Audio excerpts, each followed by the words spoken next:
too, I know. I will never forget. Amaram, Amaram. One thing, Amaram. Adai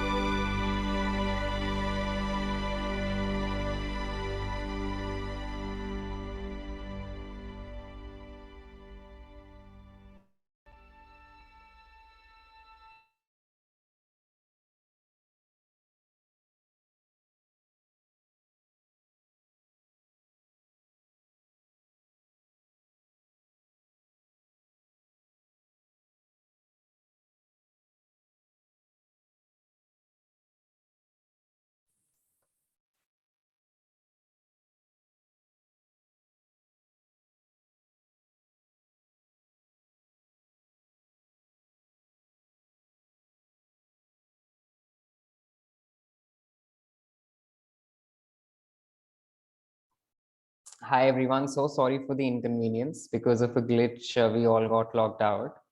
Thank you so much for your patience and for tuning back in. We'll just wait for a couple of more minutes before we begin again.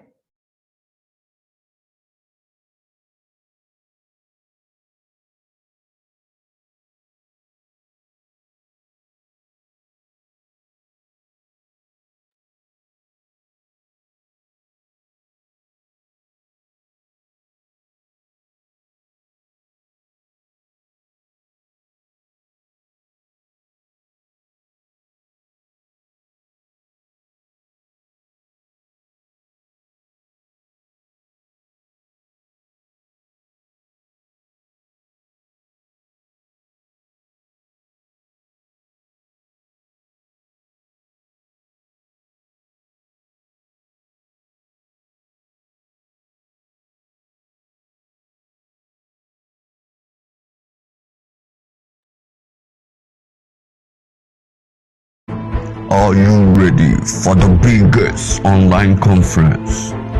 Jed Child Trust Online Conference 2021. The theme is Equal Access to Quality Education for Every African Child, a Panacea for a Better Africa. The date is Friday, 3rd December 2021. The time is 12 o'clock noon. Speakers and panelists: Joseph Moon, Thompson,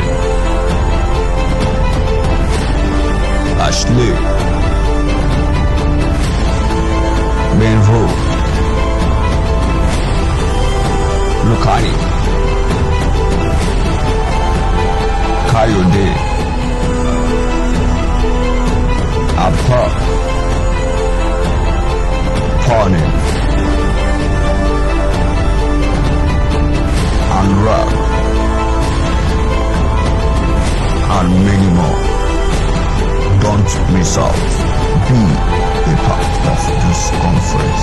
Register now at www.genchildtrust.org/conference. Go through the form below. Fill in your name, email, phone number, address, country.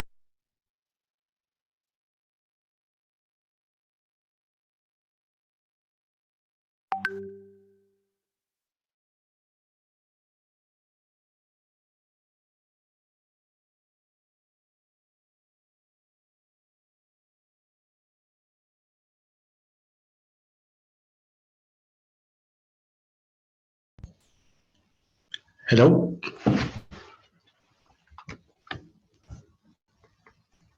Hi Lukani. Hello. Yeah, I got kicked out. Apologies. Not an issue. Thank you so much for joining back. It's fine. Yep. You're right on time. So are you waiting for more people to come back in, or should we proceed? Let's just proceed in a minute. Okay.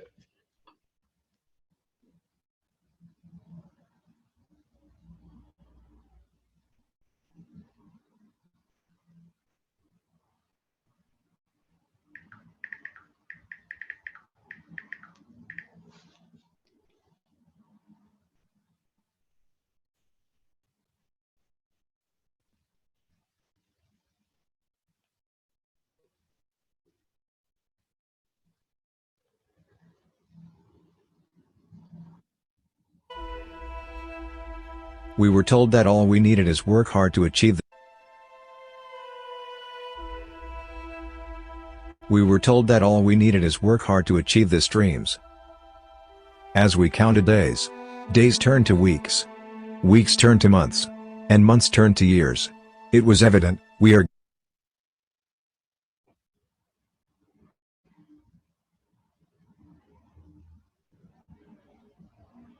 Hi everyone, welcome back. According to the International Labour Organization, child labor and abuse in Africa is at least twice as more than in any other region.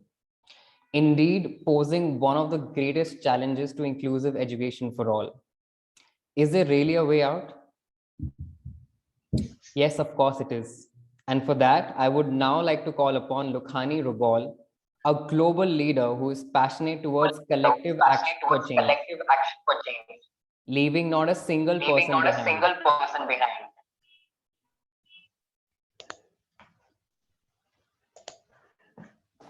So let's welcome Lukhani. Hi, Lukhani. Good afternoon. How are you? I'm doing good. How are you doing, brother? I'm very well, thank you. Thank you very much for inviting me on to talk. I'm very looking forward to a discussion around this issue as well. So for starts, I'm Lukhani Rogel. I'm from the UK. And I'm very happy to be here to talk to you very briefly about the importance of global collaboration towards tackling this issue of modern slavery and also quality education. Now, some of you may be aware that International Abolition of Slavery Day was yesterday. A day that really brings together everyone who can continue to advocate and celebrate the importance of the abolition of slavery. However, modern slavery is still going on as we speak today.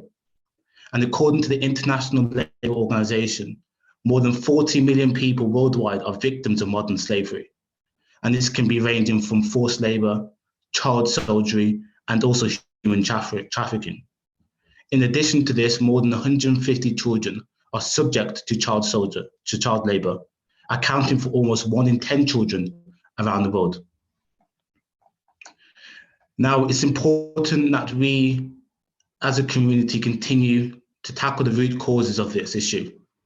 In the case of youth from marginalized backgrounds, such as indigenous groups or those living in conflicted areas, a focus is needed on providing basic employability skills, which is crucial to ensure that there's a developmental process put in place for people who have experienced modern slavery, human trafficking, child soldiery, or are experiencing poor education. Therefore, a more equitable education system would address possible barriers, such as poverty or limited transportation, and ensure that everybody has a chance to succeed in life. So, and according to the Youth 2030 strategy that the United Nations put out, we as young people now have the opportunity to shape the world that we want and to ensure that we're not only supporting but leading global efforts through the 3 pillars: human rights, peace and security, and sustainable development. So it's very important that we as youth continue to raise our voices, to continue to be loud, and to create as much awareness as possible on the root causes of modern slavery, on the poor education that a lot of youth are going through within Africa and also across the globe. And I'm very happy to see the good work that Jed Child Trust are doing and will be doing throughout their time as a charity organization. And it's important that we as young people and leaders continue to support organizations such as Jed Child Trust, who are doing great work in Nigeria, but also support organizations across the globe, so we can put youth on a pedestal and ensure that no one's left behind in the developmental process, and that we are also actively supporting young people towards the 2030 agenda. So thank you very much. And that's just the importance of global collaboration. I'm more than happy to have a discussion and take any questions. Thank you. Thank you so much, Lukhani, for sharing your thoughts and for opening this up for such a meaningful discussion. So modern slavery, it's the way it is structured in every country. It sort of differs, and it might have different characteristics when it comes to different countries. The way it's deeply rooted in society, and the way people are so ignorant about modern slavery.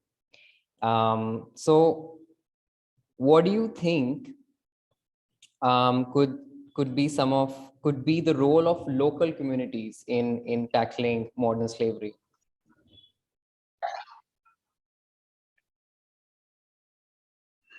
Yes, thank you. That's a very good question. And the role of the community, everyone has to stand together and stand united on such a tricky topic and tricky area to tackle, because it's deep embedded within societies, within some societies, even developed countries, because a lot of companies and corporations, are not, they're using young children as child labor to make their products.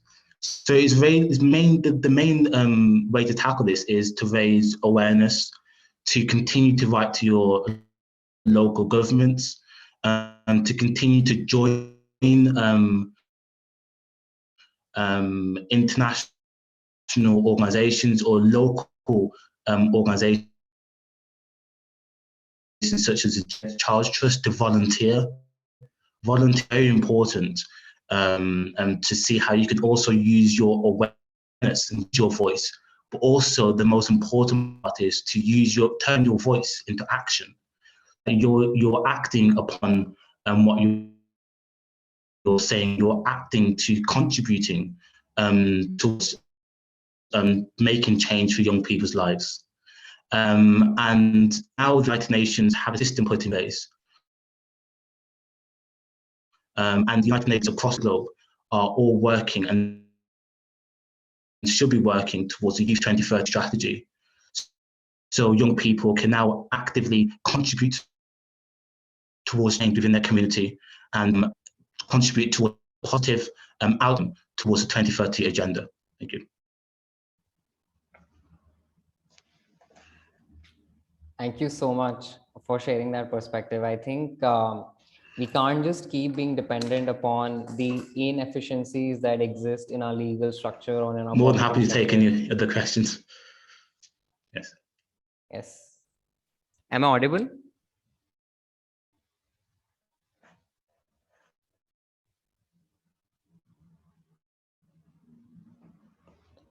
Apologies, I couldn't hear. Hi, am I audible to you, Lukhani? Is it okay now? You might want to switch your camera off.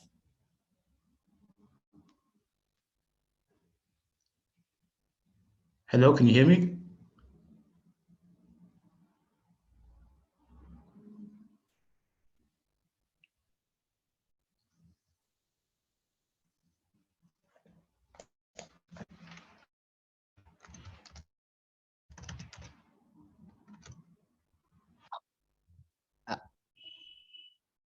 Lukhani, can you hear me now?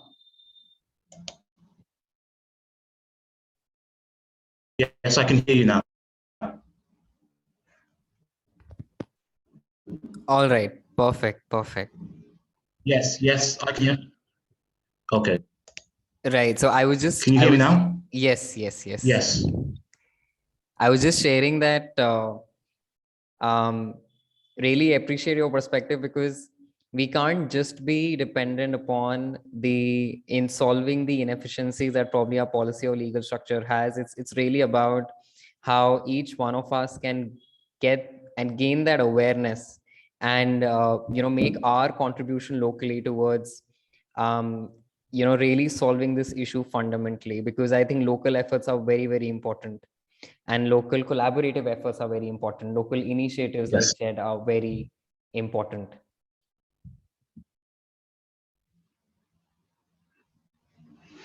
Yes, I completely agree. And it's great to see Jed Child Trust really trying to make a positive impact on this within their community and really inspire change and inspire young people to act towards this. And it's about global collaboration, which is goal 17, partnership towards the goals, right?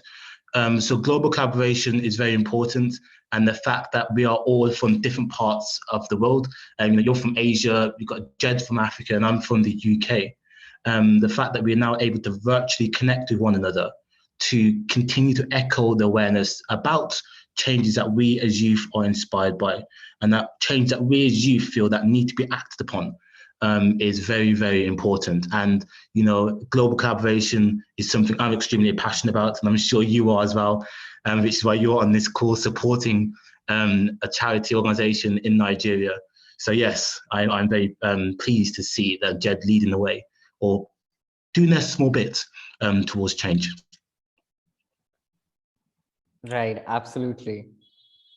So I think we have a few more minutes for more interaction. I would really urge someone from the audience, if someone has any question, any comments, then they can just feel free to type on the chat, or, just raise your hand, or just speak up if you want to.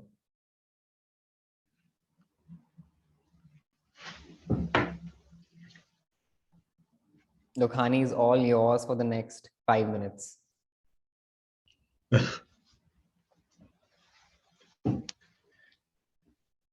Yes, I see your hand raised. Yes, Parneet. I have a question for Lokhani. First of all, it was a pleasure listening to you. So my question to you is, how can we invoke the UNCTAD Declaration to, achieve quality education? Yes, Parnit, that's a very good question. And as you may be aware, because you are working very closely with me on this declaration, we included this point within our declaration, inclusivity and quality education, to ensure that we're operationalizing Sustainable Development Goal 8 and 16. So it's really important that we, as youth, yes, because we put together a declaration which was presented to member states and world leaders in Barbados. But now it's important that we as youth continue to keep on top of that and follow up on that declaration to ensure that UNCTAD and its member states and partners are really listening to the youth and what we have put forward, our ideas and thoughts, so we can in a position to shape the world that we want. So now it's about really continuing to raise awareness, continuing to follow up, because what I don't want happening is that our thoughts and ideas not being implemented on, and then another 2 years down the line we do the declaration again and again, and nothing really has changed. So from here, it's very important that we collaboratively ensure that we are keeping a close eye and in close contact with UNCTAD and its partners and member states to ensure that our top 5 priorities that we mapped out in our declaration, which included education and also tackling modern slavery, is being adhered to and is being followed up by the partners. Thank you.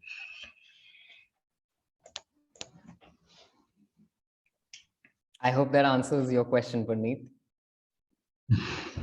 Yes, undoubtedly. Thank you so much, Lokhani. Thank you. Great. So I think we have a room for just one more question. If anybody has, or if anybody just wants to share their thoughts. Yes, I think Aisha, if I'm pronouncing your name right. Hi everyone. Hi Lucani. I'm on the road, so I've been in and out of the conversation. But I wanted to ask you if you, I know you spoke a lot about raising awareness about modern day slavery, child slavery. But I wanted to ask you what you think could be done after these children have been rescued. What can be done to help them rehabilitate themselves? Yes, that's a very good question, and it's important about the developmental process. There has to be implementation and infrastructure put in place for children who are suffering post-conflict to easily enter the education system, the workforce, or to really integrate in society.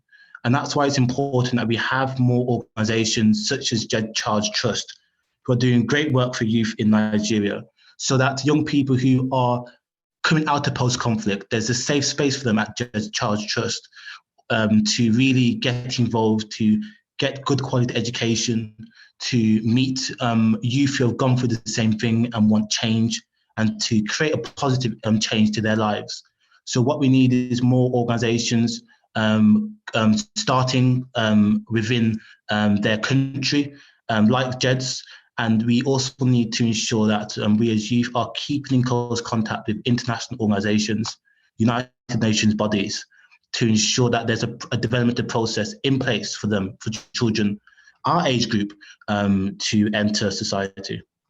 So one, more organizations being supported like Jed Child Trust across the globe. And two, we as youth need to ensure that we are holding international organizations accountable for and making sure that there's a developmental process and infrastructure put in place for youth post-conflict.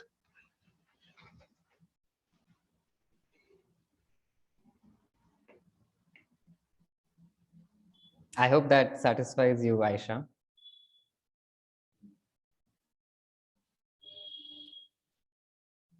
And thank you so much for tuning in, even though you're probably in transit somewhere.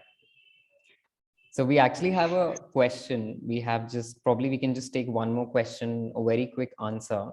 So Caleb has written on the chat that where children are laborers and source of income for many urban and rural parents in the African society, this means that the education sector will have to intersect other sectors. How can something be done about it?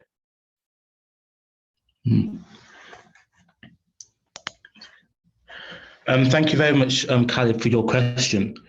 And it's a very good question. And that's when we now have to ensure that international institutions are working very closely with the government. So that would be member states if we're talking about the United Nations. So we need to ensure that member states and governments are really partnering with international organizations, with United Nations bodies, with organizations such as JEDS, to ensure that something is actually being done, that this system, that what we're talking about here and what we're going to be talking about throughout the conference, that we need to ensure that we are working with member states, we're working with governments, and not really isolating ourselves, not really just, doing an activity and doing that as ourselves, as an individual or as an organization. We need to ensure that we are working together collaboratively with member states to ensure that this is actually being implemented within society, within African society and within the country. Thank you.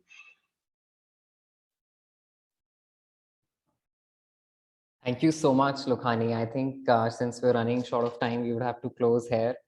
But I think the highlight for me really was this very powerful realization that right now we're challenging and transforming such deep-rooted issues in society, just by discussing about it, and a conscious discussion which translates into action. So thank you so much for really reiterating that aspect of how such dialogues and then the intent translating into local actions can really solve such deep-rooted issues.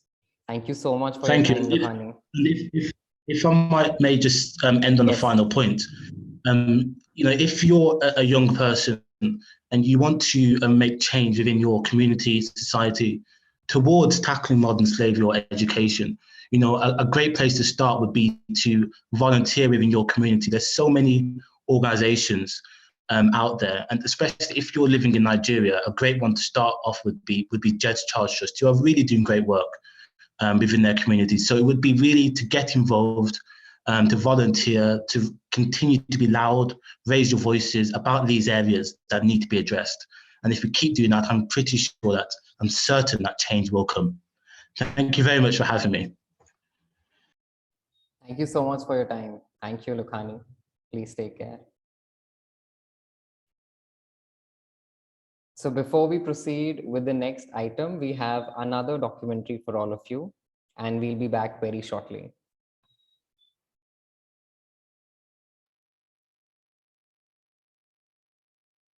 Lokhani is from the United Kingdom and very passionate about ensuring youth are leading the way in global efforts and processes, and that the developmental process reaches the most marginalized populations. Lucani is a youth delegate at UNCTAD working towards the United Nations Sustainable Development Goals. He is also the youth advisor to Stolen Dreams, a UK-based anti-modern slavery organization to end contemporary forms of exploration. Lucani has promised to work towards the United Nations Global Goals 2030 agenda with fellow United Nations UNCTAD youth delegates and young leaders across the globe, to leave no one behind, ensuring that developmental progress reaches the most vulnerable and marginalized populations, especially the youth, to ensure that there is a proper development system in place for efficient reintegration, rehabilitation and inclusion of these young people into normal life, post-conflict. Ladies and gentlemen, let's make welcome, Lucani Rogo.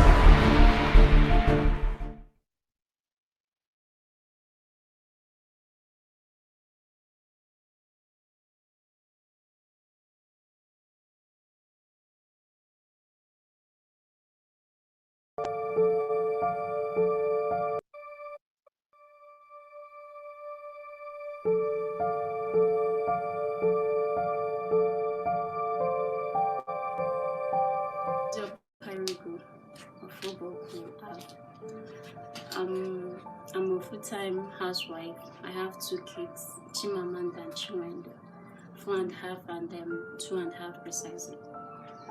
So I was working though somewhere, but after I conceived my first child, I had to quit because of the distance and the bad road. So as we were hoping for things to get better, I had my second child, Chiwendo. Then because of the 2 of them and the economic meltdown and all the challenges in the nation, I can't carry them, go about my normal duty because as they are little and they also need to go to school because they say catch them young, and also the young shall grow and they are the future leaders of tomorrow. Meanwhile, the father is also, he has also tried some work in the nation, but you know, if you don't have Father Abraham, it's money and all the rest of the whole thing. So he has come down to doing some menial job in order to help sustain his family. So that's why he commits his absence now. So as it stands now, only what he brings that sustains us and the kids. And my first child, I try my best in trying to teach her because I'm also, to some extent, I have a certificate. So like the saying goes, you catch them young. So I thank God that she is part of this scheme, but she's going to benefit from it because I see a lot of future in her, and I cannot do it all alone. I will still need some help from organizations and individuals who are willing to bring up the future leaders of tomorrow. I want them to go more than the level I couldn't make in life. I want them to see their talent and help them fulfill it so that the country or the nation can have a sharp brain and kids who can bring home glory to the nation. The primary or the basic education for them in terms of books and materials they need. Then making them fit into the education is what I really need. I know the little I know, I will never forget. Amaram, one thing Amaram, I will check.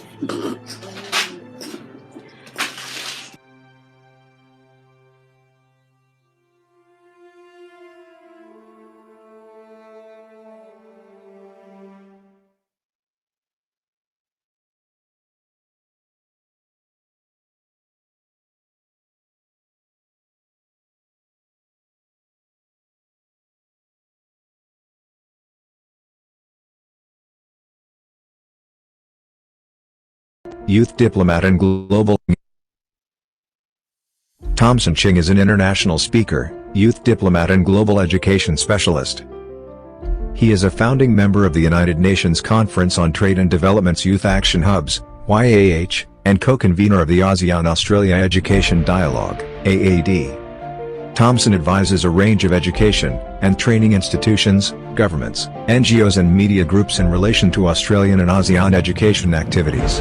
In 2016, Thompson was a special advisor to the Malaysian Consulate and Education Malaysia Australia in Sydney on Malaysia's education engagement with Australia while serving as the regional vice president in the Jakarta-based ASEAN Youth Organization (AYO).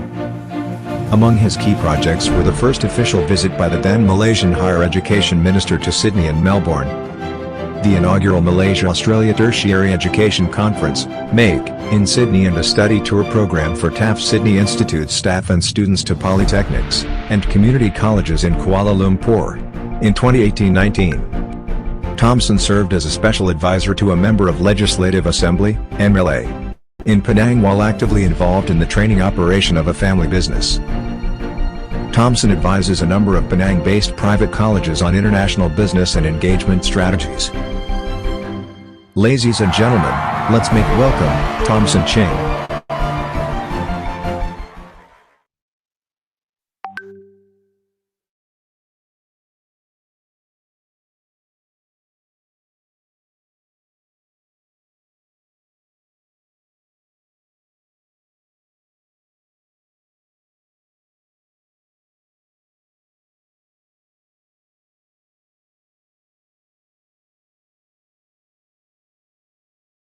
Online conference.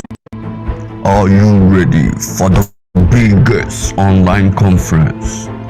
Jed Child Trust Online Conference 2021. The theme is Equal Access to Quality Education for Every African Child, a Panacea for a Better Africa. The date is Friday, 3rd December 2021. The time is 12 o'clock noon.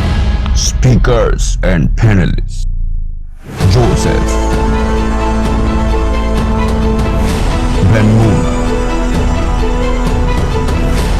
Thompson, Ashley, Benro, Lukani, Kayode, Abha, Panin, Anurag,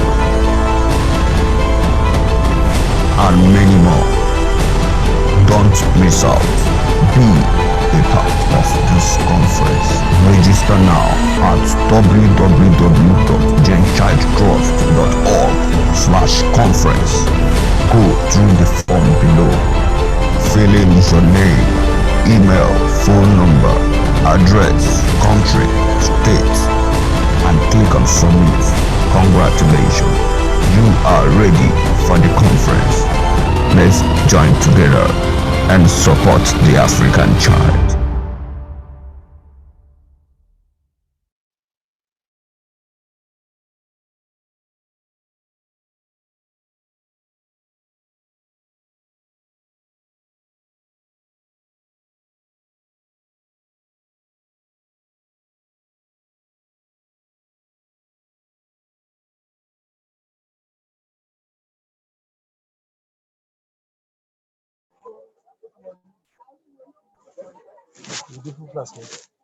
No.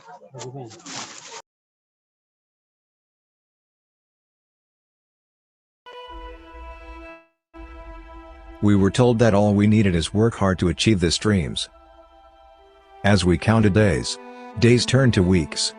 Weeks turned to months. And months turned to years. It was evident, we are getting old.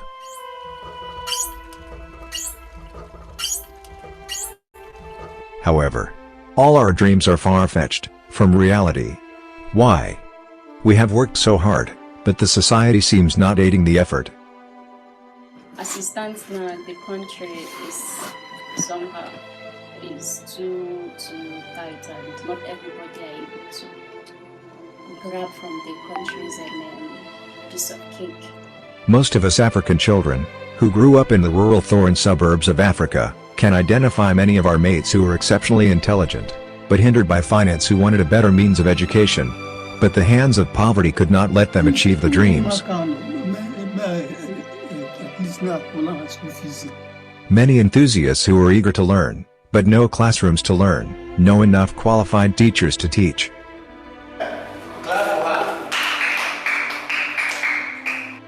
Most children in the rural area either has poor access to education, poor number of qualified teachers, poor infrastructure.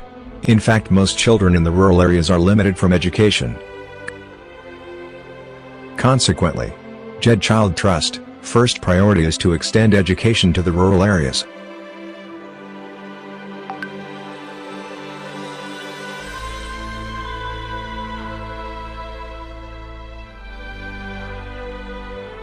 And these we achieve through campaigns, outreaches, and sponsorship of students. We also campaigns against child slavery, child labor, dehumanization, abuse and mutilation. Our dream is to be the haven of African children by giving them access to education in line with their interest and motivation, and protecting them against abuse, slavery and labor.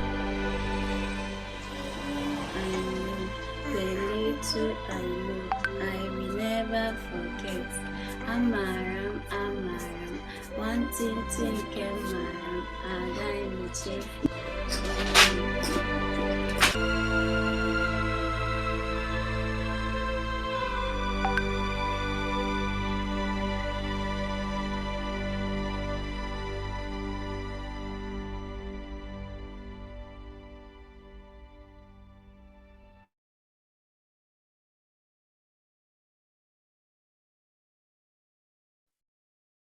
Hi, thank you so much for your patience and welcome back. So someone has said that, and this is one of the very famous marketing quotes. It goes like, we must move from numbers keeping score to numbers that drive better actions. On that note, I would like to call upon Benjamin, who is enabling Jed's impact to reach thousands of lives. Hi, Benjamin. Fine. Hello. Panacea. Hi, Fabrice. Ben, I think you're on fine.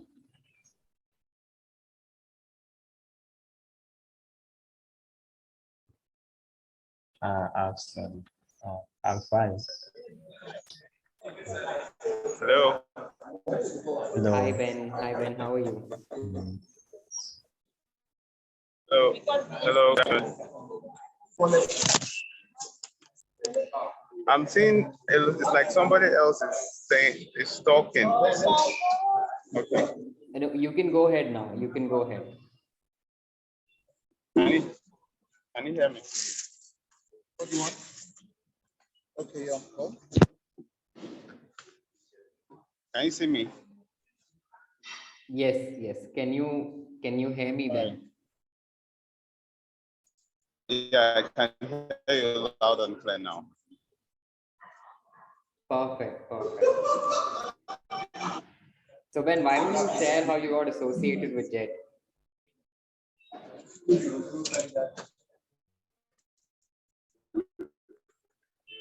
Yeah.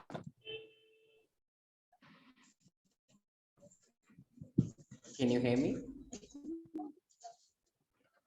Yes, I can hear you. Perfect. Why don't you share your journey with Jed till now? How did you get associated? Okay, thank you very much. Yeah. So, as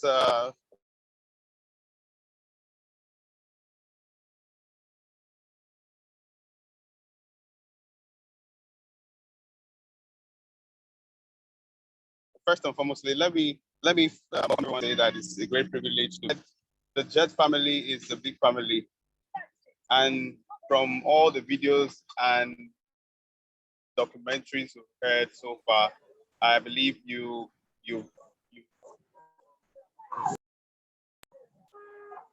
been able to maybe gain one or two things from the discussions. So for me, my journey with Jed has been a wonderful experience. I got to know Mr. Joe, was it last year?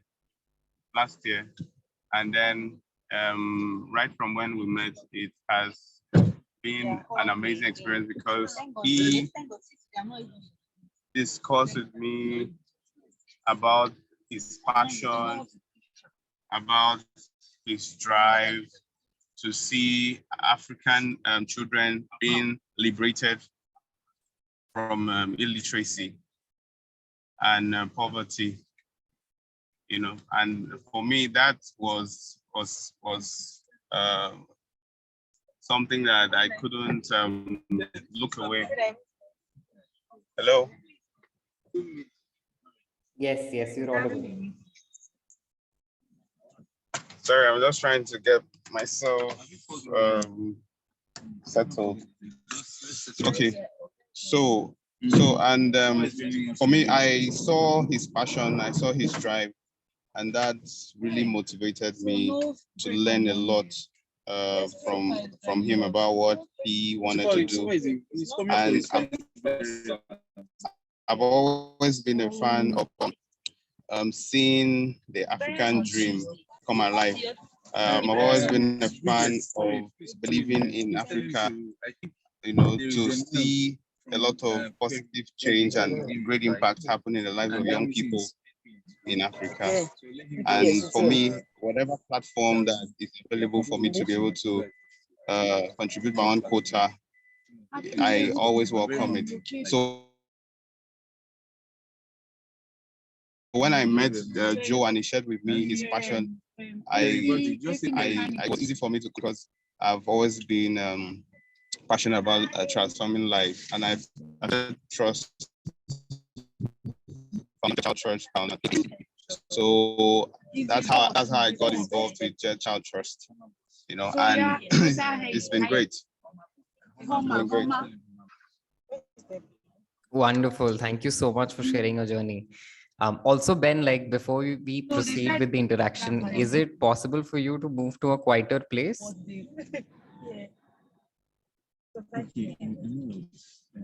Okay, you are hearing noises, right?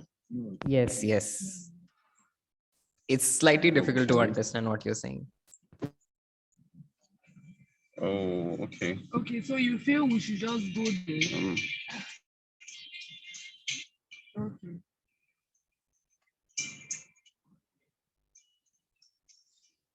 Tell us. Please write down Hello, is it better now? Yes, slightly better.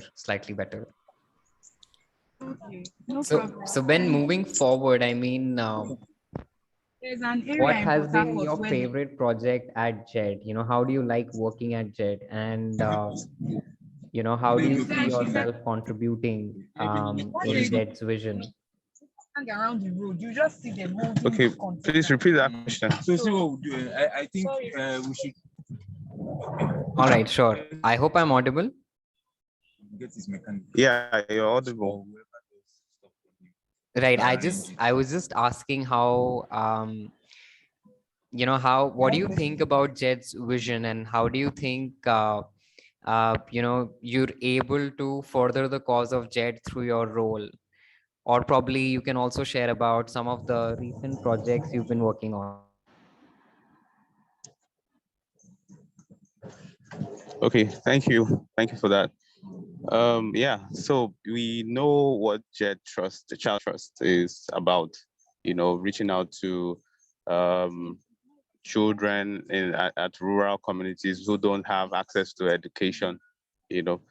And that is the vision, to see that a lot of less privileged children get education. So I, on the other hand, being that I'm into the ICT field, okay, and with the happenings currently, with the COVID-19 pandemic that happened early last year, you could agree with me that a lot of people have gone online. The world is becoming a global village now. Everybody everybody has to go online one way or the other. Businesses, individuals, companies, organizations. Okay, so and it will be a little bit difficult to accomplish some of the things and the vision and the mission that Child Trust has. So one of the ways they could be able to get the job done, especially now, is to adopt online strategies and ways that they can connect with people that matters, both people who can invest in the vision and then people that can aid in reaching out. So me on the other hand, coming on board, I feel, or what I brought on board, or what I'm bringing to the table is to be able to help Jed Child Trust use digital and online medium to be able to reach out to create awareness, to educate and sensitize people that matter and people who have the resources to support the organization to be able to achieve its goals. Okay, and of course, the online strategies involved using social media, engaging in online campaigns, galvanizing supports and donations from people who want to partner with the organization to be able to reach out to more rural communities that have less privileged children who cannot have access to education.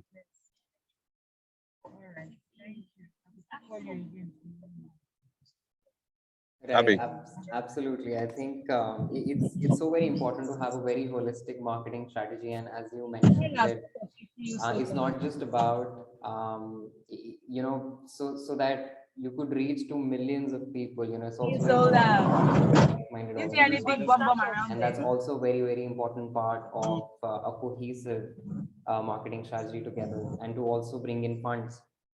So thank you so much for sharing how you're enabling Jed to really scale up, especially in terms of reaching to so many people out there. And I think on that note, Joseph, I think why don't you also share about your future plans?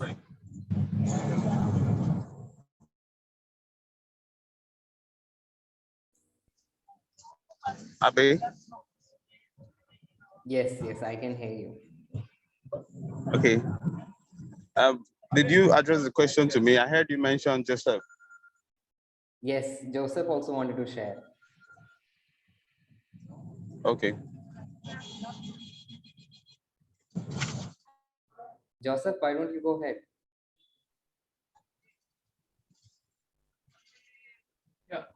Yeah, Abe, am I responding to your question? Yes. Please, can you come again?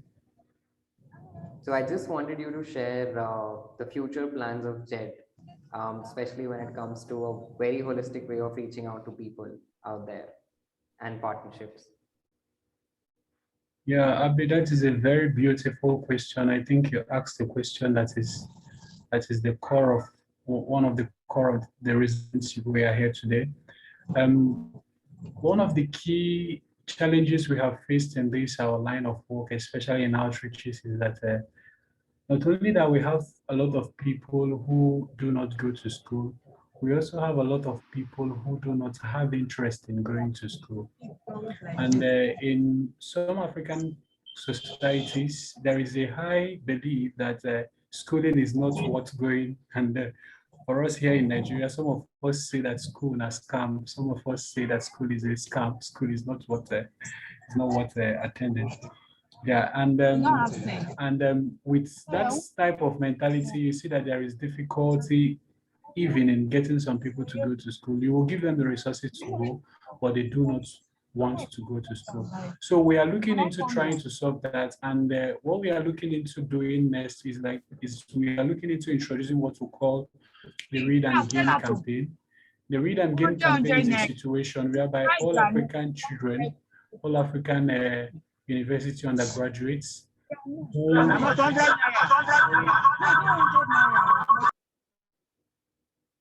all African students, undergraduates, and secondary school students who has the interest in reading. We'll pay them for reading. We'll give them books to read and we'll pay them for doing that reading.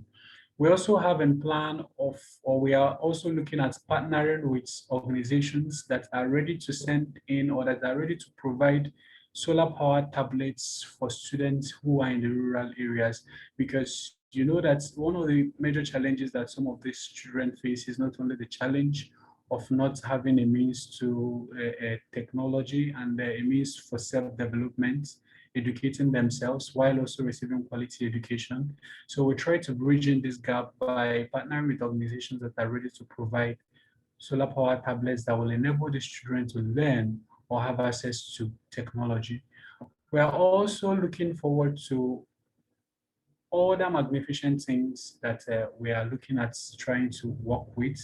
And we are also looking at a partnership that will happen soon, whereby we reward students also who are doing well in academics by giving them an award. That is the Gabriel Award. We are looking at the partnership that will institute such award in all African countries, all the African countries that we have in reach. We're also looking at making a partnership that will introduce what we call the cohorts, a less femme cohort that empowers women who are lawyers. We try to give them a mentorship program. We are partnering with an organization that is also going to do that. And we are also looking forward at extending our reach to other African countries, trying to establish ourselves very well here in Nigeria, and also extending our reach to other African countries. We're also trying to empower the African university students and undergraduates by introducing a volunteer experience for the undergraduate students. This volunteer experience for the undergraduate students is a platform whereby the undergraduate students who wants to volunteer with us, who wants to learn experience, have the knowledge. This is once you are looking for a job, they ask you what of your experience, where have you worked. We'll give them that volunteer experience of working with our organization, and at the end, we'll give them a certificate certifying that what they are doing, or they have an experience with us, or they have volunteered with us, and at the same time, we also give them stipend.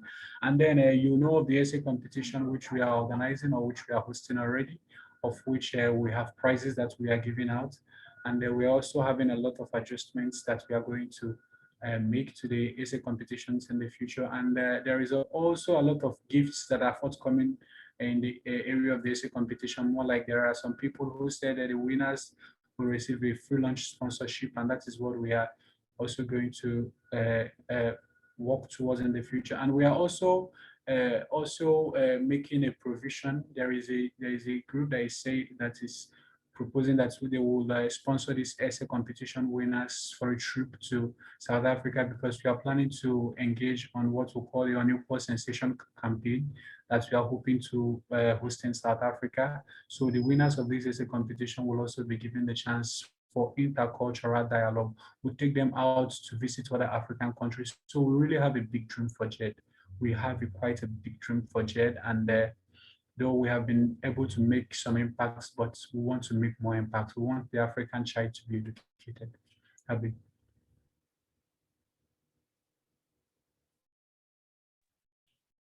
Right, I think that says it all. And I mean, bringing in partnerships, I guess, really helps to sort of bringing so much element of uniqueness and strengths of each organizations, and a different perspective towards creating a very holistic change. So it's wonderful to note that Jed already has so many partnerships lined up. So thank you so much for sharing that perspective. And we can probably take a few minutes break before we move on to the next item. So please enjoy one more documentary.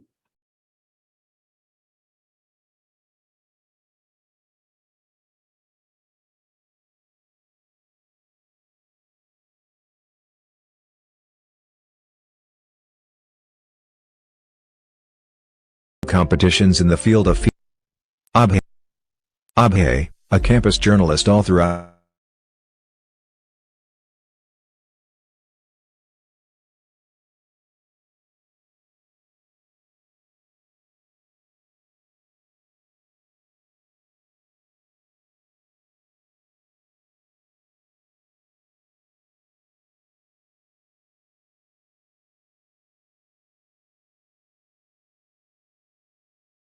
Mr. C.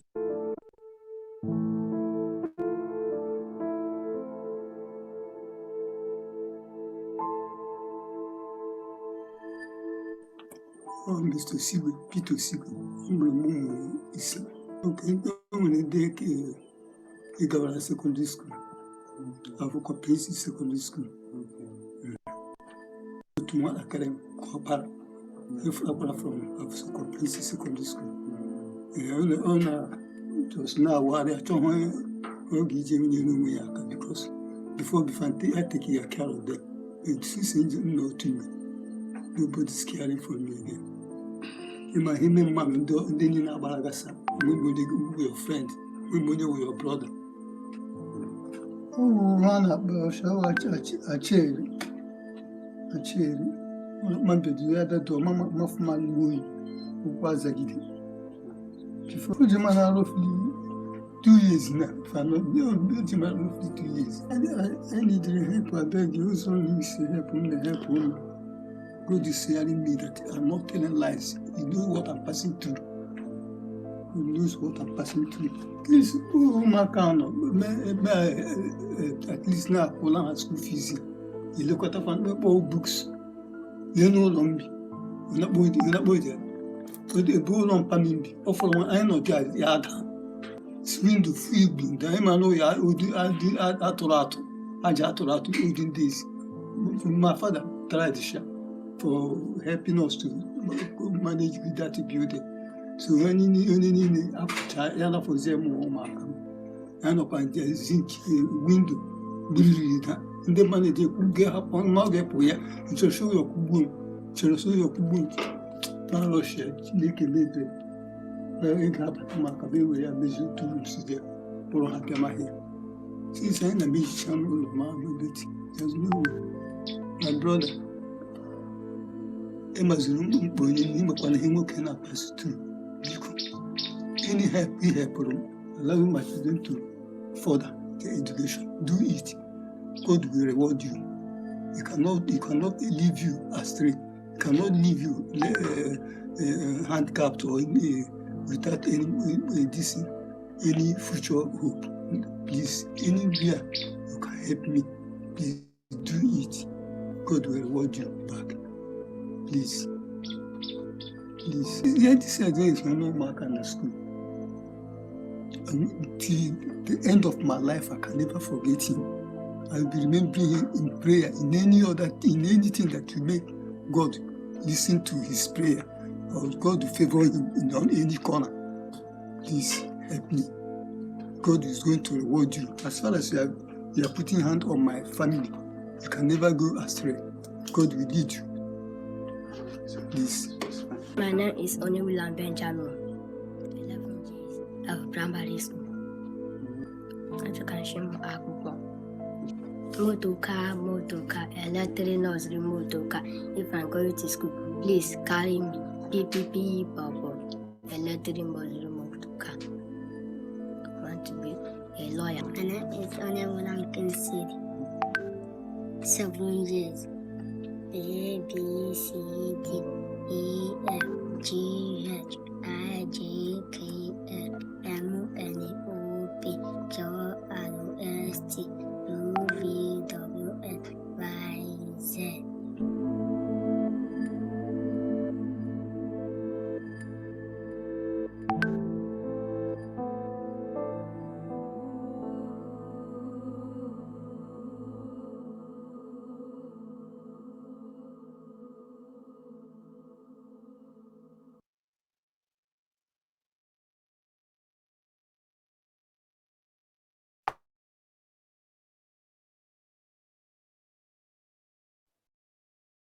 Hi everyone, welcome back. The pandemic has exposed and in fact worsened the disparities when it comes to equal access to education because of the digital divide. We now have Gabriel Gay, who despite all odds through her foundation is valiantly spearheading grassroots efforts across multiple regions to educate young minds on mental health and literacy. Let her introductory video now speak for her large-scale contribution that she's doing.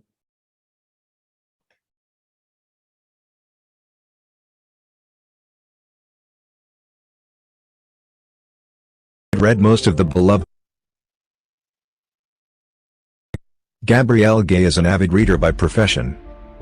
At the tender age of 5, she had read most of the beloved classics, for example, Jane Austen, Mark Twain, Robert Louis Stevenson, Baroness Amuska Orczy, the royal readers, etc. By the age of 10 years old, she captivated the nation with her logical and intelligent opinion on the Voice of Barbados call-in program Thomas on Thursday, hosted by Thomas Tom Fields, where she was fondly known as Tom's Gabby, later being honored as the Outstanding Child of the Year, on VOB 92.9 FM. She also was active in her church activities at this young age, preaching at various churches throughout the island and singing with her church's Hosanna Chorale.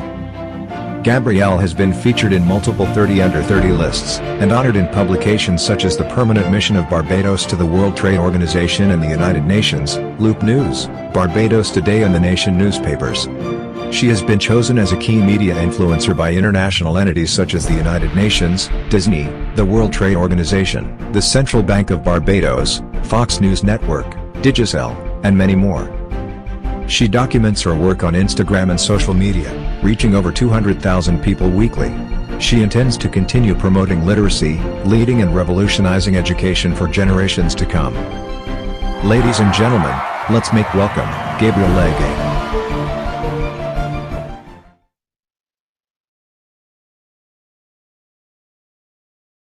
Thank you so much, Gabriel, for being here. It's my pleasure to be hosting you.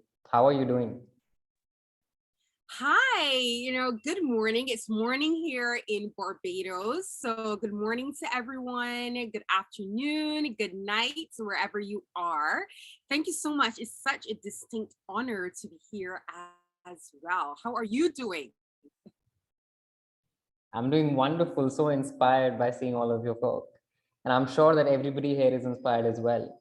The stage is all yours, Gabriel. Thank you. Thank you so much. So once again, as I said, good morning, good afternoon, good night to everyone who is tuned in to this incredible broadcast. And basically, as my introduction briefly touched on, my name is Gabrielle Gay. I am a national of Barbados, wearing my country's colors, blue, yellow, and black here on the world stage. And I am the founder of the Erline Bradshaw Foundation, and we have programs such as the Gabrielle Gay Award for Excellence in Reading and Literacy Mentorship Program, which is the first, only, longest running, and most awarded reading mentorship literacy education program in the Caribbean of its kind. We were honored in the Queen's Young Leaders Awards program, and we also have multiple regional and national awards as well. And that program essentially is to award high achievers in literacy, as well as mentor remedial and students with a little bit more challenges in literacy as well. And this year, we also created history yet again with the Fem Lex cohort. So Fem for woman, Lex is Latin for law, and cohort is an esteemed gathering. And that definitely describes our cohort members, as we created the first ever legal entrepreneurship and mentorship program in the Caribbean as well, connecting young women from vulnerable and disadvantaged communities and small island developing states to internship and mentorship opportunities across the world. So that is an example, of the work that we do, and we've been doing this for over a decade. I started at 13 years old, and now just continuing to push the envelope for education across the world. So, being here today at this Jed conference is a very, it's serendipitous. It's very synergistic with what we do. The goals that the Jed Foundation has is extremely in line with ours as well. Sustainable Development Goal number 4, providing quality education to all. Sustainable Development Goal number 16, in terms of creating peace and those institutions for justice. Sustainable Goal Development Sustainable Development Goal number 17 with regards to partnership for the goals. You know, it's such an honor to partner with the Jed Foundation for Education in Africa and the Caribbean as well. If anyone has been paying attention to the news, our country, Barbados, recently became a republic. We are the world's newest republic. And, you know, that is very significant for us in that we have removed the Queen as the head of state. And this is to, you know, just become even more independent in our processes, and also to, you know, just give more tribute to where we came from. And in the Caribbean, particularly for Afro-Caribbeans, thank you so much. We are definitely, you know, from the birthplace of Africa. So one of the key mandates of the Erline Bradshaw Foundation is to give back to Africa. And this is why we have already had partnerships in Sierra Leone. That's one of our global partnerships as well. So we are happy now to bring these educational resources to Nigeria as well through the Jed Foundation. And, you know, that is really key for us because it's giving back to the birthplace, it's giving back to education, and it's giving back to the place that created us through unfortunate means, which was the transatlantic slave trade of, you know, over 500 years. But we are here now, and we can work together for the betterment of all. So what does that look like? What does this partnership look like? So we are having multiple initiatives in collaboration with the Jed Foundation. One of them being the essay competition, which will help us to achieve our 2022 goal of incorporating the SDG of no hunger, because for the winners of our selected Gabriel Gay Award Prize for that essay competition, they will be having their school meals taken care of by the Erline Bradshaw Foundation. And then we also have the literacy program, which will be instituted in various stages through the Jed Foundation in Nigeria. And of course, the program that I mentioned before, the FemLets cohort, which connects young law students, female law students from disadvantaged communities and marginalized communities to all of the resources and mentorship, the best in mentorship that they need to become the competent lawyers and future public policy makers of the world. So this is all so very exciting because this is what we need, particularly in post-COVID-19, or should I say it's still COVID-19, era, this new normal that we're living in. We have to mandate partnerships. We cannot underestimate the value and the inherent value of partnering together. So I'm all the way, in the Caribbean, Americas, but, we are using social media, we are using conferences like this to connect one another for the better good of the world. And to all the speakers, to anyone who is listening to this broadcast, under the sound of my voice, this is what you need to do. We are better together.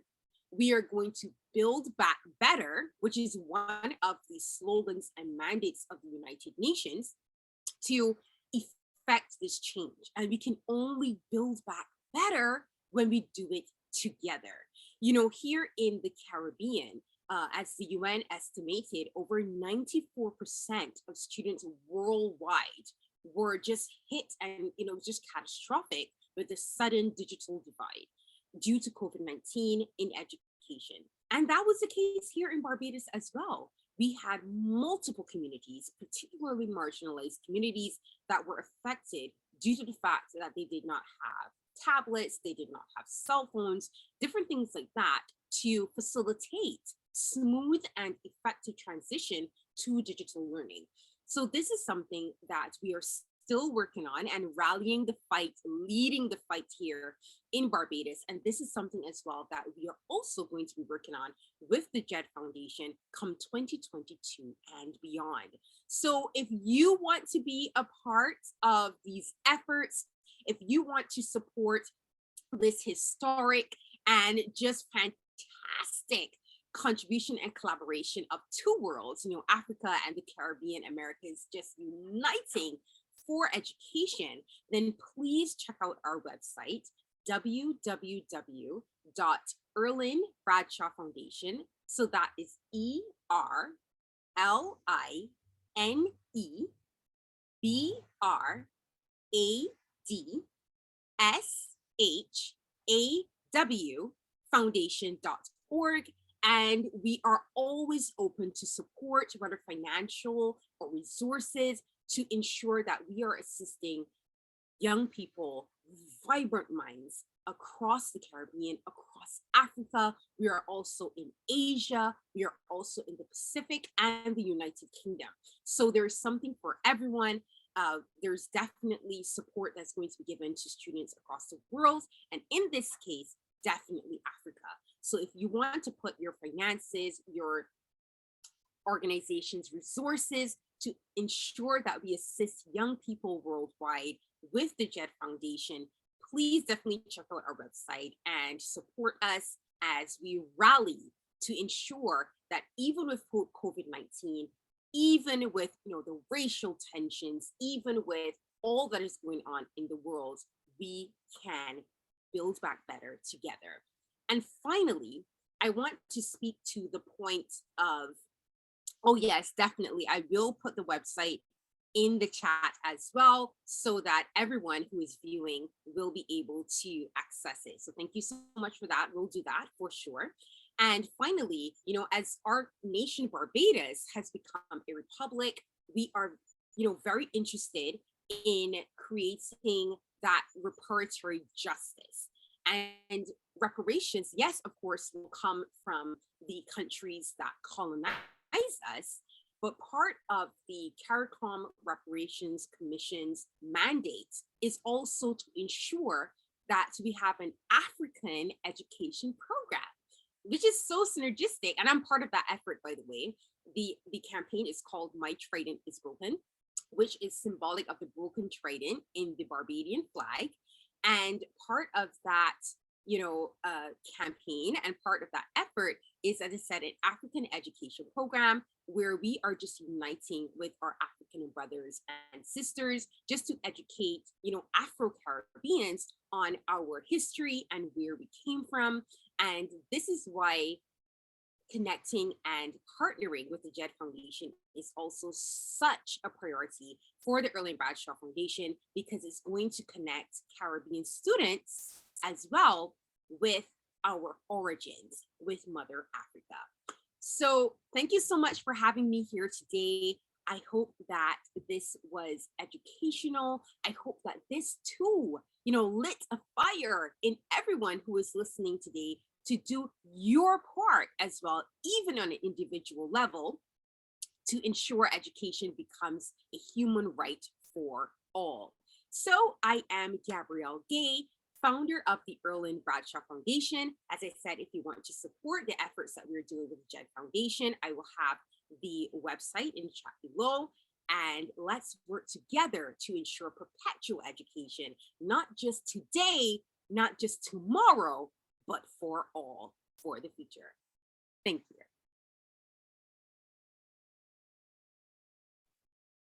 Thank you so much, Gabriel.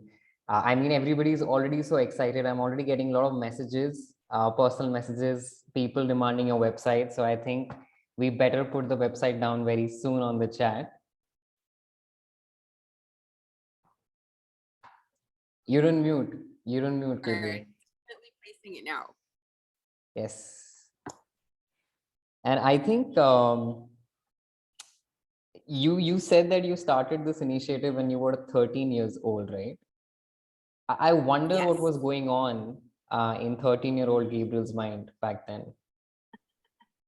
Thank you so much for asking. You know, the first program, our flagship program, which is the Gabrielle Gay Award for Excellence in Reading and Literacy Mentorship Program, that occurred, as I said, when I was 13 years old, because I recognized that my contemporaries did not share the same love, that organic love for reading and literacy and all things education as I did, which is absolutely okay because all of us are unique. All of us have our own capacities as human beings, and we all learn differently. So, I said, instead of just forcing, trying to force feed literacy on my contemporaries and my colleagues, just at 13 years old, I said, what about if we reward them for it? It was such a eureka moment. What about if we reward them for it? What about if we have fun and engaging storytime sessions? What about if we make it fun and something that they can look forward to? So that is how it came about at, just a very grassroots level. I actually started with my allowance, my very meager allowance, and saved up to buy the first 5 prizes. And then it just exploded across the intellectual landscape of Barbados and the Caribbean, because every time we would go to the schools, right, and the first 5 schools, and we would give the awards, then individuals who were present from other schools and institutions, they were wondering, why don't we have this program at our school? We want this.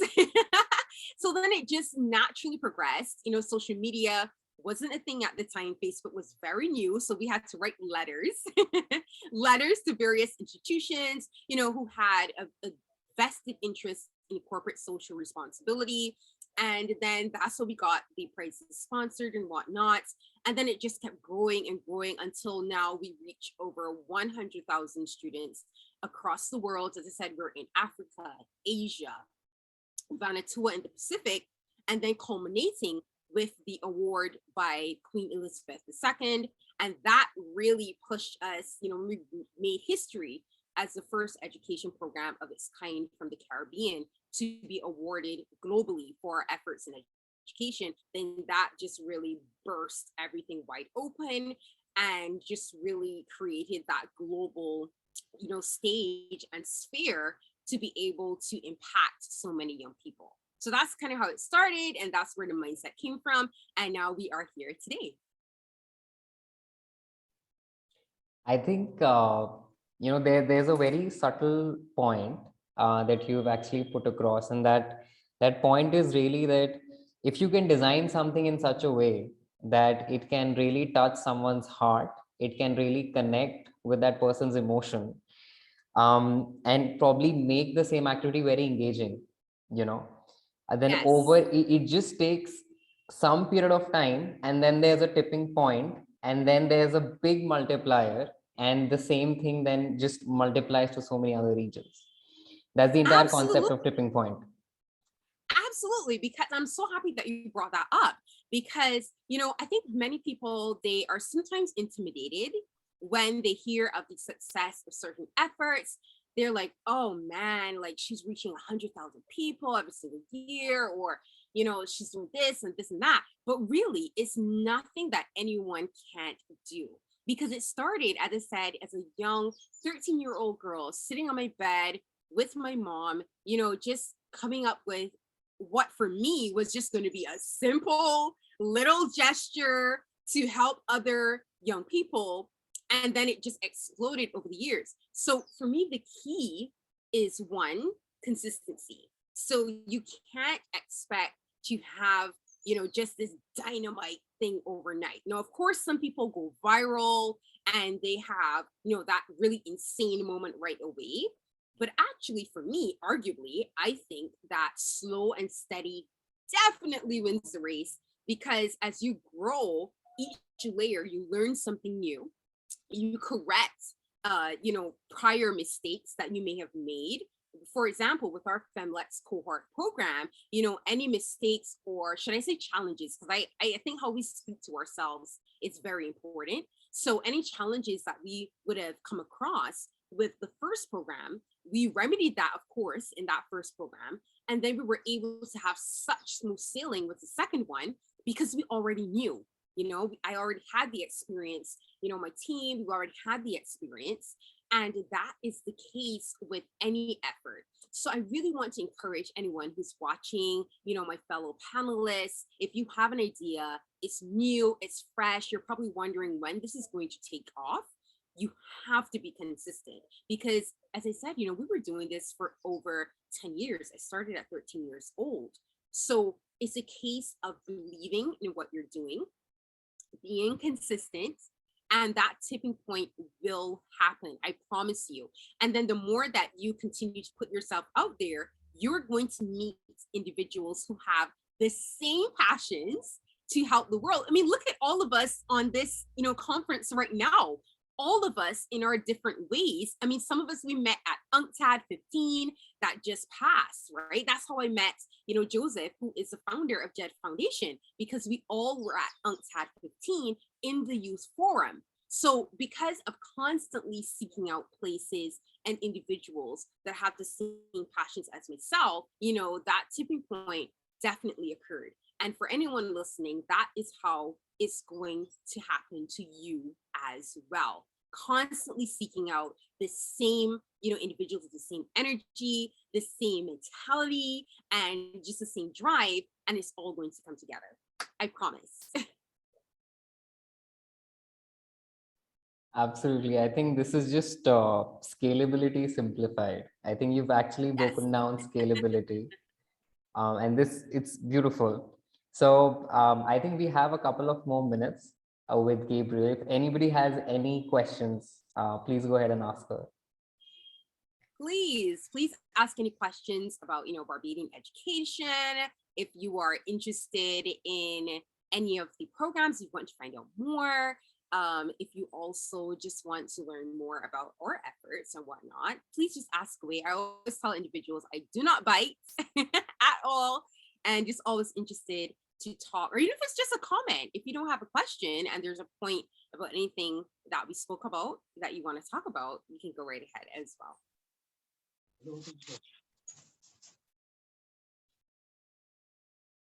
Yes, please go ahead. Go ahead. I think you're muted, so you have to unmute yourself. I'll just try to unmute. Oops. There's a comment for you in the chat.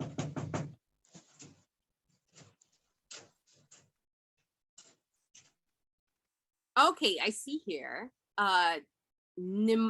Nimotala Salami, please let me know if I pronounce your name correctly. I hate to butcher people's names. And his comment, or her comment, I believe, says, I would like to know more about the Law Students Mentorship Program. So thank you so much for asking. So as I said, the FEMLEX cohort program is for young women who are studying law or in any capacity. So if you are studying law at the bachelor's degree level, so the undergraduate level, even if it is just one of your majors. So you can have a double major degree. Let's say you're doing law and politics, or you are doing law as your full major, you qualify. We also take students at the master's level and the professor level as PhD level as well too. And basically, if you run that gamut, if you're studying law in any degree at tertiary capacity, then you are eligible. If you are a woman, you are eligible. And particularly, we are interested in communities, marginalized communities. So that looks like women of color, Muslim women. Like, we are interested in ensuring that these communities have a voice, right? So all you have to do is go to our website, I put it in the chat, www.erlinebradshawfoundation.org, and we have an entire tab dedicated to the program. You just sign up. The program is fully funded. There's just as very tiny, and you'll see on the website, extremely tiny application honorarium, which just allows us to, pay for, just running the program and different logistics, but it's extremely tiny. When you go on the website, you'll see what I mean. And basically the program itself is fully funded because we wanted to ensure that it was accessible to everyone, right? And we do know that, of course, certain marginalized communities cannot, it's just facts, they just can't afford to be spending thousands of dollars on programs. So we are so thankful to all of our sponsors for ensuring that this is a fully funded opportunity. And then basically you are taught how to, all the entrepreneurship skills to have your own law firm, because we also understand that women, particularly across the world in the legal space, they do not have the representation. They do not get the same level of promotions as their male counterparts. So to kind of, subvert that system and ensure that independence, women's independence is achieved in that regard, we are going to teach you all the entrepreneurship basics that you need to know to start your own law firm, or also to partner with other individuals as well to create your own law firm as well. And by the way, the program is fully certified. So this is something that you're actually going to get a certificate that you can put on your resume as well. So even if you finish your program and you have to, seek employment in the legal sector, this program is actually going to boost your resume and put you leagues ahead, because it's an actual certified program ahead of your counterparts as well. So as I said, you learn all the entrepreneurship basics, and then you also get mentored by the best in the legal field. So we have attorneys, business mentors who have created extremely successful businesses as well, who will be mentoring you weekly to teach you, and they're all women, most of them, 95% women, teaching you how they did it and how you can do it as well too. So it's such a fully immersive experience. And of course, you're going to meet incredible young women from across the world who are studying just like you to make the world a better place. Wow, thank you. I'm definitely going to apply. Yes, definitely. So please check the website. We're taking, actually, this is so serendipitous and synergistic because we just opened our early interest applications as well. So you are right on time. All right, thank you very much. You are welcome. You are welcome. Oh, and I also want to say, if any of you guys want to reach out to me personally as well, of course, you can check out the website and use our contact form. But I am Gabrielle Gay on all social media platforms. It's my name. Super simple. Gabrielle Gay. I'll look up to you. Yes, please. Go look for me. Find me on social media. As I said, it's Gabrielle Gay. It's my name. And let's talk, let's chat, let's connect, because I want to meet all of you that are here today, whether you're on the panel or if you're listening as an audience member. All right. Thank you very much. Bye.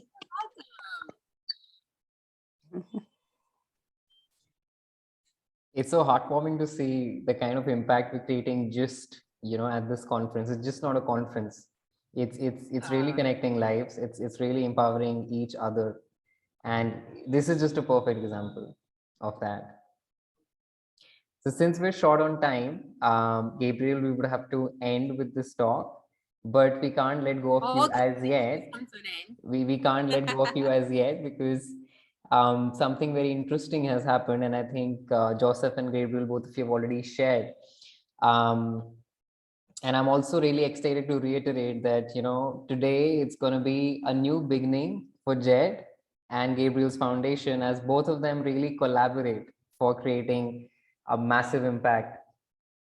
So many congratulations.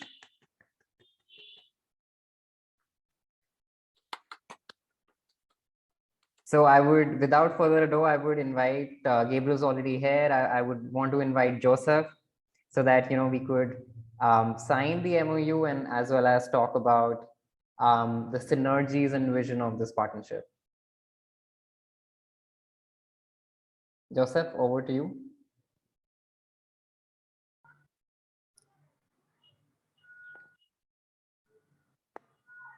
Yeah, Abby. Yes, hi, Joseph. Yeah.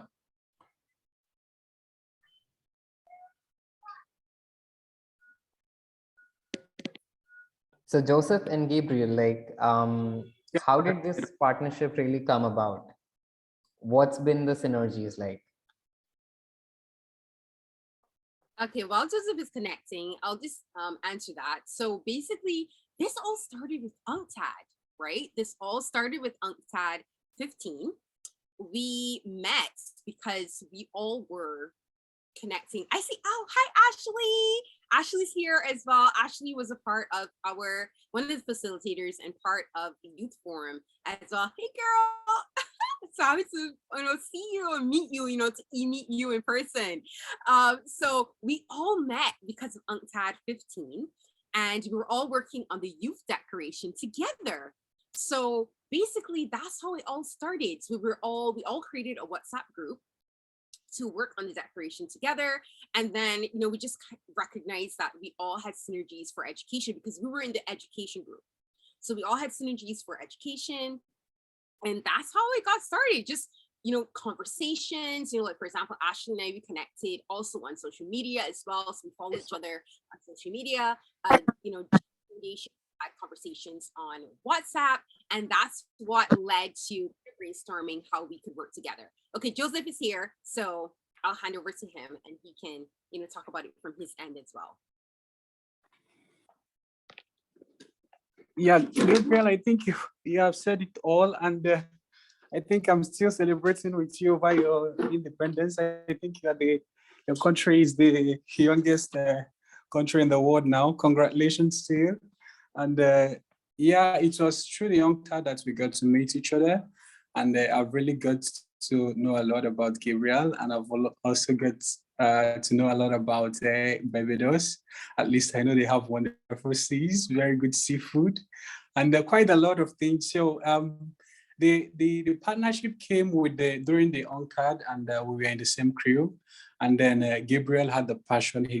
She had a passion to impact lives, and I could connect to someone who shared a similar passion. It was like wow. I could just look up to Gabriel because I was so wowed by her. And when I read her profile, she started at 14. I was like, I'm still far away and have not done anything at all. So, and that is where it all started. And I'm so happy it's growing into something wonderful. I'm so happy it's coming to this, and we just hope it really impacts a lot of life as we hope it does.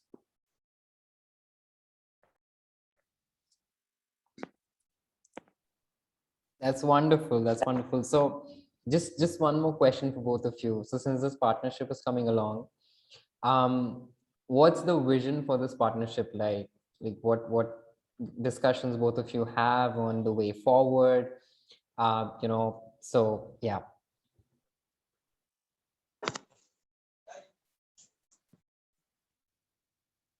You go ahead, Joseph. I did a lot of talking, so I'll answer after you. It's fine. It's beautiful. If Gabrielle said I should go, at least she's a beautiful lady. Let me follow the beautiful ones. So what we are looking at in the partnership is that we want to create more opportunities for the African child to have intercultural dialogue, because we don't want to limit it to mentorship only from Africa. We want to give them the opportunity to receive mentorship from over there in the Caribbean, from Barbados, from other countries. We want them to be able to grow, to evolve, so that they can be able to help Africa, so that Africa can be better, so that Africa can further develop, and so that the African child can really stand up to compete with other children from all over the world. And the partnership, we are looking at a lot of things, and we have already made a draft about it. And I think we are also looking at a lot of. Let Gabrielle let her expand more. I think we're good. So. Okay, so as Joseph said, that is one of the main priorities. The African child has been disenfranchised in many ways that we can relate to here in the Caribbean.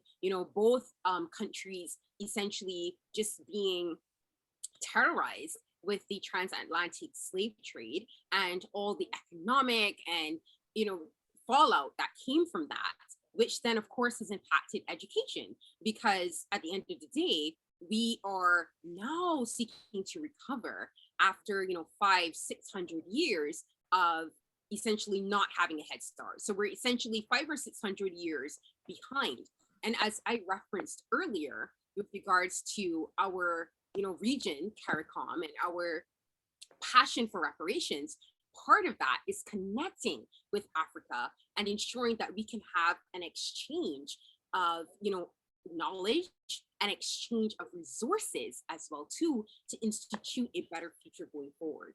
And no other resource, and I'm biased, as you guys know, because I love education. So I am biased towards education. There is no other resource that is as important as education, because education is the nucleus, from whence everything flows. If you really think about it, if we educate our boys and girls, then we equip them to lead countries, we equip them to create public policy, we equip them to be even better philanthropists, because education goes directly hand in hand with awareness. As we say colloquially, when you know better, you do better, right? So that is the idea of the partnership. And as I said, with the CARICOM Reparations Commission, one of our main points is to connect with Africa. And that is what we're seeking to do, because even here in the Caribbean, you'll be surprised, even though we came from Africa, so many of our young people know nothing about it besides what they see on, television. And I do believe that Africa is not accurately represented for all the knowledge, for all the potential, for all of the fantastic and brilliant minds that simply need a chance to be discovered. There is so much beauty in Africa. There is so much potential, and we want to highlight that. And we want to ensure that these minds and that potential is recognized, while also bringing that education, bringing that history, bringing that culture, bringing those resources as well too from Africa here to the Caribbean as well, via education and via our projects, which would be the essay competition, the reading program, and also the law program that we will be collaborating on together. I think the fact that both of you have really emphasized that, how education is really the key, and the fact that education is everywhere, education is every moment. Even right now, we're imparting education, we're learning from each other. And that really highlights the core principles this entire partnership is based on. So I'm sure all of us are very excited for this partnership going forward. So without further ado, why don't we sign the MOU right now? Joseph?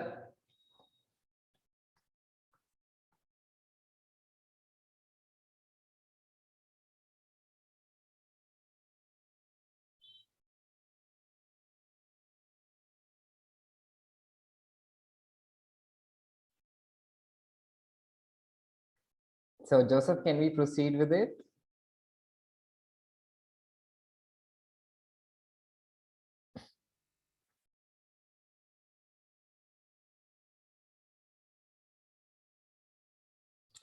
Oh, he's actually having network issues. Let's just wait for a minute.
All right, I think the much awaited event of signing the MOU would have to wait for some more time. But till the time being, we can all probably take just a 3 minutes break. I think Joseph is back. Let's just wait for a few seconds. Joseph, can you hear me? Yeah, I am so sorry. In my next word, I will not be a Nigerian. I've been struggling with the network actually, and I think I'm back. That's okay. That's okay. I think what really matters is how we are really connected, irrespective of our challenges. So let's go ahead. Yeah.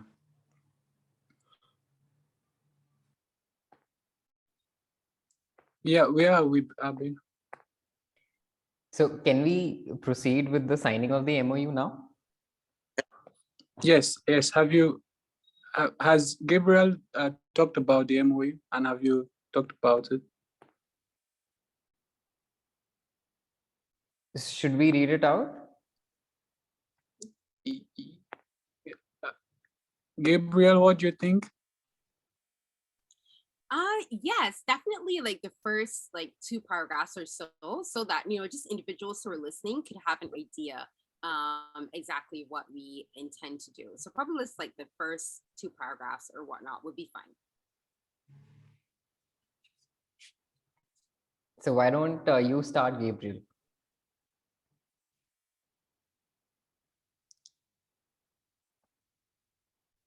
Okay, fantastic. I'm going to read it out for you guys. So give me 1 second. Let me get it situated. Thank you so much for your patience.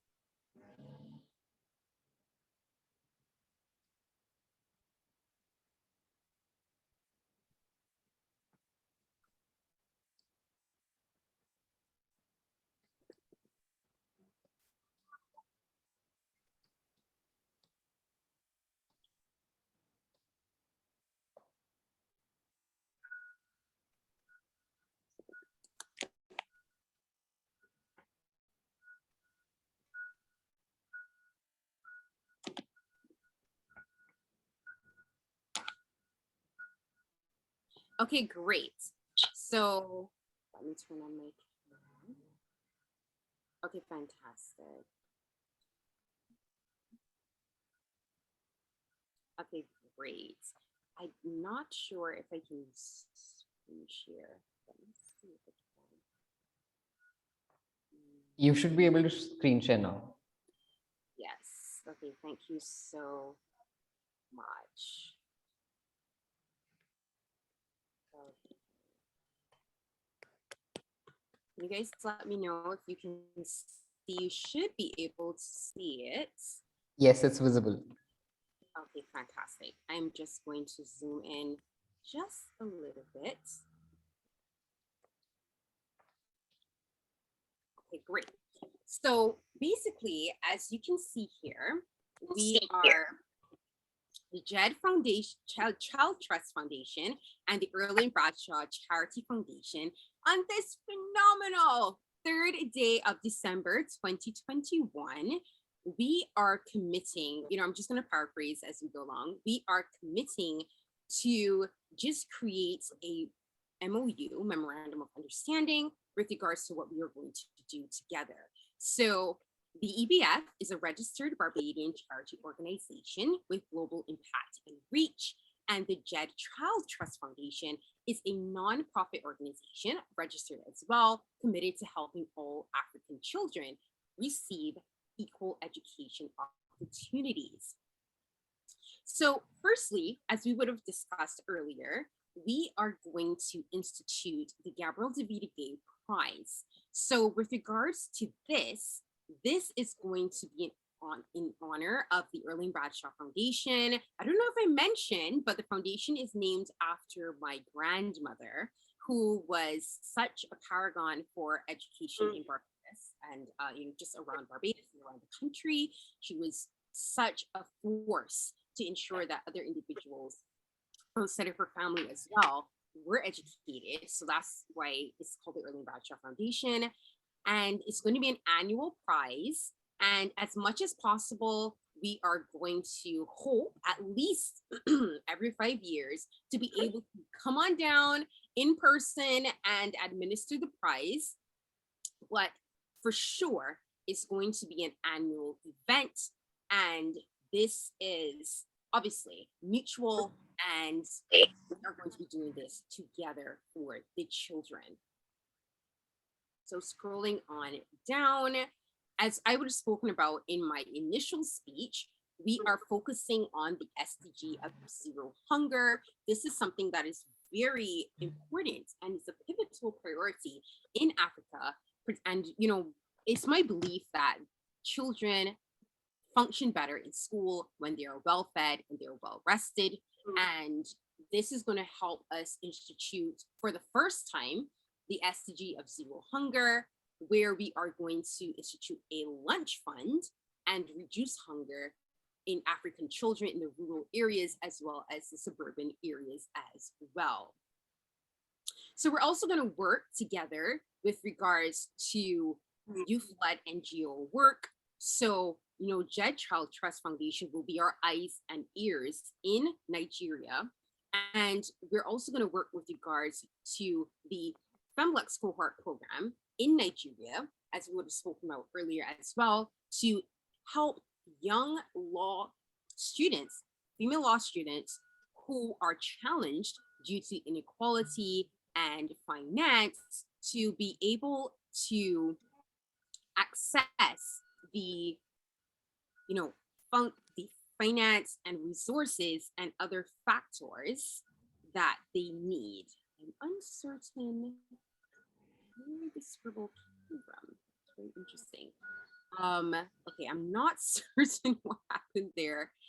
But basically, the key is also to financially support Jed with our resources as well, and to also provide technical assistance as well too. So basically, that is what we are doing. That is what we hope to achieve with Jed. And it's going to be mutually beneficial. It's going to be beneficial for the Erline Bradshaw Foundation in that we help to, you know, we're going to assist young people in Africa, you know, young women, and also students of all genders in Africa as well. And then there's also an exchange of resources and knowledge for children and students in Barbados and across the Caribbean, as Jed will also do their part to ensure that it's a mutually beneficial foundation for all. So that is the MOU as well. So I hope that that was enlightening. Anyone who has any questions or queries or comments even can do so now.